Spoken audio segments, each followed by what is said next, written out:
Hey folks, today I'll be continuing my series on the classics for Lichess YouTube, and next up is, of course, the legendary, the absolutely amazing, the pride and sorrow of chess, Paul Morphy. So Morphy is widely regarded as one of the absolute best players of all time. He was kind of unofficially declared the world champion during one of his best runs. Of course, the first official world champion was Wilhelm Steinitz, who came a little bit later than Morphy, but when Morphy was at his most active peak, he was basically dominating the world of chess, and so he was kind of declared this world champion as everyone considered him the best in the world. Unfortunately, he didn't really play chess for that much longer. I mean, after being declared world champion, he stuck around for a few years, but essentially retired from professional chess. But we'll get into that.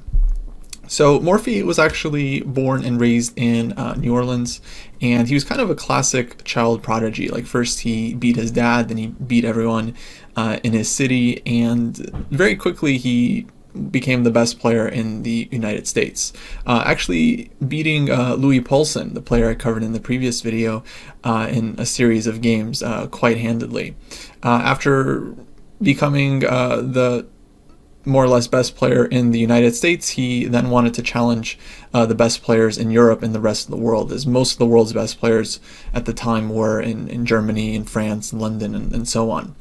And so he ends up traveling to Europe and ends up crushing most of the best players in his day. He beat Harwitz, Lowenthal, Bird, Anderssen, among others. Unfortunately, he never got a chance to play against Howard Staunton, who was considered maybe the best player in the world before Morphy.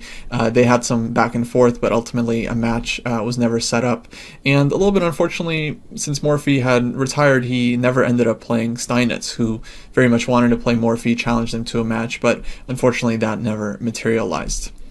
So Morphy is definitely known for his attacking style. He's considered one of the absolute champions of the Romantic era of chess, when it was quite common and expected to try to go for the initiative in every game, looking for brilliant sacrifices and mating the king, and these fantastic and combinational styles.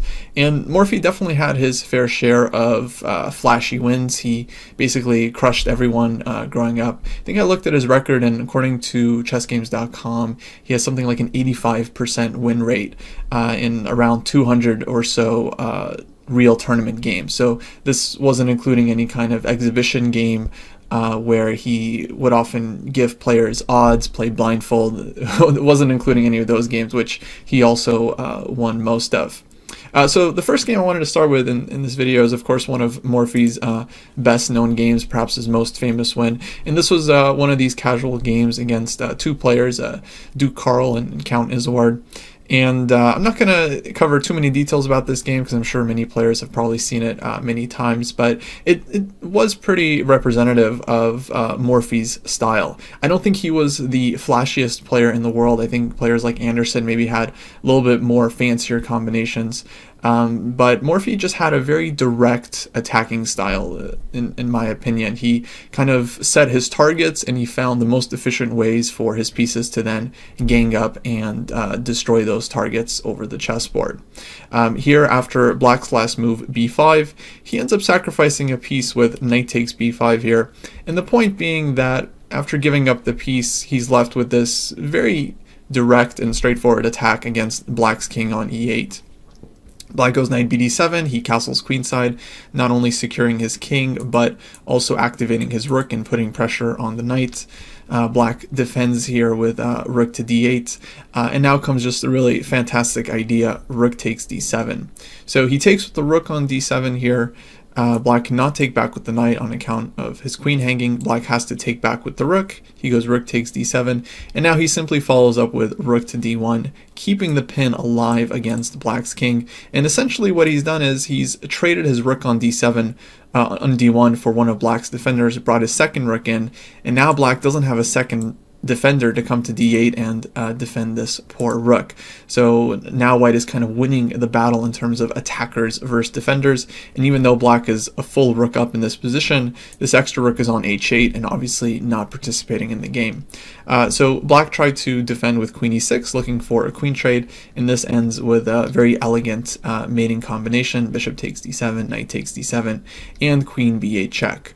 Very nice queen sacrifice to end the game with pretty simple and straightforward mate, but a really lovely one. It's always nice when you're left with much fewer pieces than your opponent, but you're the one that is giving checkmate over the board. So although Morphy had quite a few flashy wins like this, a lot of these victories came against amateur players, weaker players, and I found that when he was playing against some of the stronger players in the world, guys like Harwitz and Paulsen and Anderssen, he typically wasn't just crushing them left and right. He had some nice and flashy wins, of course, but a lot of times he was just outplaying them. He was playing better positional chess, playing better in the endgame, and I found that he didn't make a ton of truly incorrect sacrifices. So Morphy would often look for the initiative and look to attack, but if he didn't have anything in the present position, he wouldn't force the issue as much as I think other players would, and wouldn't make any sacrifices that he didn't think had a really good chance of working. And so I think this allowed him to just be more accurate, lose less games overall, and he was a pretty good defender as well. So when someone would sacrifice kind of incorrectly against him, a lot of times he was able to defend, overtake the initiative, and then win that game. And this is what I think gave players the impression that he was truly the best player around, is that he was kind of dominating everyone and not really being super fancy about it, but just kind of steadily outplaying people. One of his more interesting games against Anderssen, who I've covered previously in this series and was generally considered one of the absolute best players in the world. This comes from a match they played during Morphy's trip to Europe, and it actually takes place in the Sicilian defense, and Morphy goes for the open Sicilian here. Black plays e6, white plays knight to b5. This line is actually still survived and is still being played today. Black goes d6, covering knight d6 check, and white goes bishop f4, putting pressure on d6 and kind of inducing black to push the pawn to e5. This has actually remained in theory for quite some time. Black played e5, white went back bishop e3, and the position basically very much resembles a Sveshnikov defense, where instead of knight f6 and the bishop coming to g5, here white has kind of developed the bishop earlier to e3. Here black plays the move f5, which is officially dubious, but does have some kind of nice strategic point. The idea being black is trying to trade off white's central e-pawn and get the bishop into the game. And is also threatening a positional threat of f4, pushing and forcing white's bishop to retreat. Later it was found that knight f6 is definitely the more accurate move here, but the reason that f5 was bad was actually figured out by Morphy in this game. He goes knight c3, black pushes f4, and knight to d5, and this was really a fantastic idea. He's willing to give up the bishop in order to play knight b c7 check, although he never actually ends up grabbing this rook on a8. Had black played something else, for example the move a6 here, then white's idea was probably to play knight d5 anyway, which is a nice resource. Then after a takes b5, bishop to b6, he can play knight c7 check next, grab the rook, and then white will be up in exchange and have a much better position. Well, in the game, Anderssen goes f4, he plays knight d5, f takes e3, knight b c7 check, king f7, and here objectively the best thing for white to do was to actually just grab this rook and play the position with an extra exchange. Black might get some counterplay followed with e takes f2 here, but objectively it probably wouldn't be enough. White's knight would get out and I think white would be much better. But Morphy, kind of true to the style that was common in his day, does play for the initiative here, and he decides just to keep his knight on c7, taking away some squares from black's king and helping white's attack rather than grabbing this rook on a8, which isn't really doing anything in the position. So queen f3 check, black goes knight f6, white plays bishop to c4. Now Anderssen finds the best defense here, knight to d4. I mean, at first glance it looks like black's king is really in huge danger here, especially with white's last move setting up all kinds of discovered attacks. But after knight d4, black is hitting the queen on f3, and his idea after knight takes f6 check is to play the move d5, which is a really strong counterattack. The point of this move is that white is kind of forced to play bishop takes d5 and then takes away this square from both of his knights. These knights that were kind of relying on this d5 squares to stay in touch.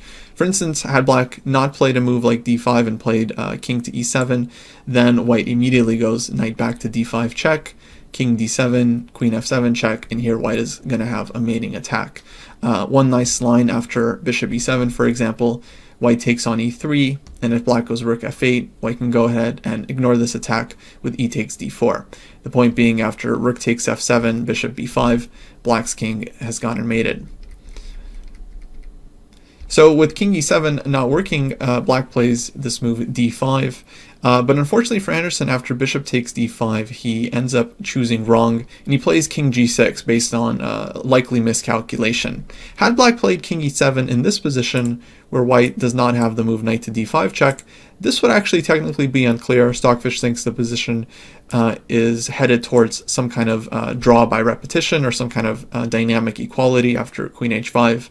G takes f6, queen f7 check, king d6, knight takes e8, and well, all I can say is that the position is of course still incredibly unclear. It might end in a draw, but really all three results would still be possible here. In the game, Anderssen goes king to g6, and now of course queen takes e3 here is not possible because of knight takes c2, so white's queen is certainly under attack, but Morphy continues with queen h5 check, king takes f6, and here this was where people were kind of speculating that Anderssen might have miscalculated. People think he was expecting the move queen f7 check, which certainly is a very logical move from white's point of view, but after king to g5, it turns out that white doesn't actually have a mate. The king is going to be hiding on h6 in case of h4, and white just doesn't have the firepower here to deliver mate to black's king. But instead of going queen f7 check, Morphy plays a very simple move, f takes e3, simultaneously kind of removing the threat to his own king, but more importantly opening up the f-file for his rook to get into the game. It's likely that Anderssen just missed this resource, and after a quick rook f1 check, king e7, and rook f7, or queen f7, black is soon getting mated.